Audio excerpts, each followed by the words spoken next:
Hello friends, English new video में आप सबका वेलकम है। इस वीडियो में हम अंग्रेज़ी पढ़ना, लिखना और बोलना सीखेंगे। यहाँ पर कुछ अंग्रेज़ी के शब्द लिए हुए हैं जिनको हिंदी में भी बताया गया है, यानी कि उसका उच्चारण हिंदी में कैसे किया जाता है या उसको कैसे पढ़ा जाता है। इस वीडियो में यही सब कुछ सिखाया गया है।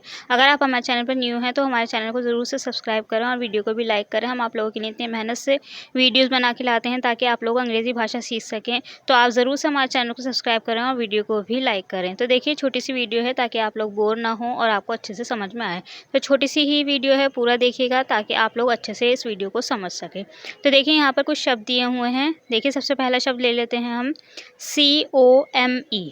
तो देखिए, इसको पढ़ा क्या जाता है। आप स्पेलिंग तो पढ़ लेते हैं कि यहाँ पर C लिखा हुआ है, O लिखा हुआ है, M है, E है, लेकिन इसको मिलाकर पढ़ा क्या जाता है। तो इसको मिलाकर पढ़ा जाता है कम। इसका उच्चारण होता है कम, COME। इसको पढ़ते हैं कम। कम मीन्स क्या होता है? कम माने होता है आना। चलिए दूसरे शब्द की तरफ चलते हैं हम। LOVE। इसको पढ़ा जाता है लव।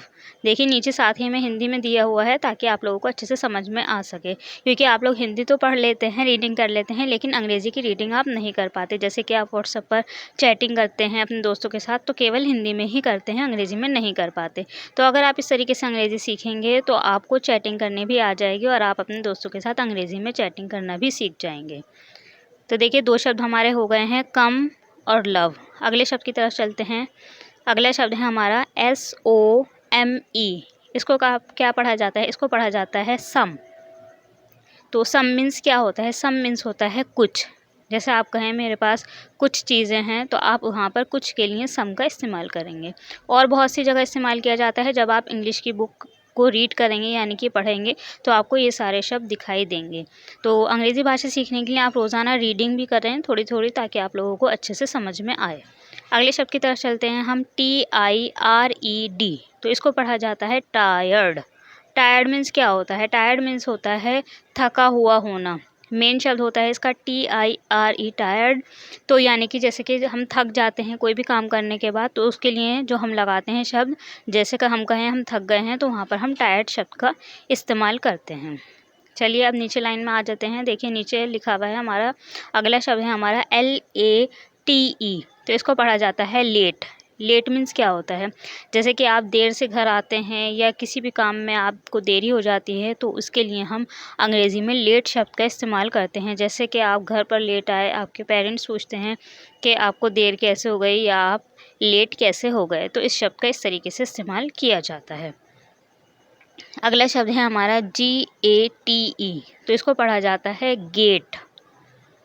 गेट मीन्स क्या होता है? देखिए, गेट होता है जो कि आपके घरों में या कहीं पर भी कोई दरवाज़ा लगा होता है, चाहे वो कोई सा भी हो, चाहे वो वुडन का हो यानी कि लकड़ी का हो, लोहे का हो या फिर स्टील का हो, कोई सा भी हो, जो भी आप अपना घर को बंद करने के लिए मेन में लगाते हैं दरवाज़ा, उसी को अंग्रेज़ी में गेट कहा जाता है और उसकी स्पेलिंग होती है GATE।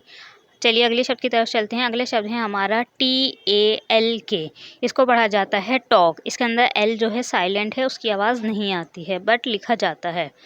तो इसको पढ़ा जाता है टॉक। टॉक मीन्स क्या होता है? टॉक मीन्स होता है बातचीत करना। जैसे आप अपने दोस्तों से बात करें या मैं आपको यहाँ पर पढ़ा रही हूँ, आपसे बातचीत कर रही हूँ, तो इसको भी अंग्रेज़ी में कहा जाता है टॉक करना। चलिए अगले शब्द की तरफ चलते हैं हम। DONE। तो इसको पढ़ा जाता है डन। डन मीन्स क्या होता है? डन मीन्स होता है कोई काम आपका समाप्त हो गया, वहाँ पर आप डन का इस्तेमाल करते हैं।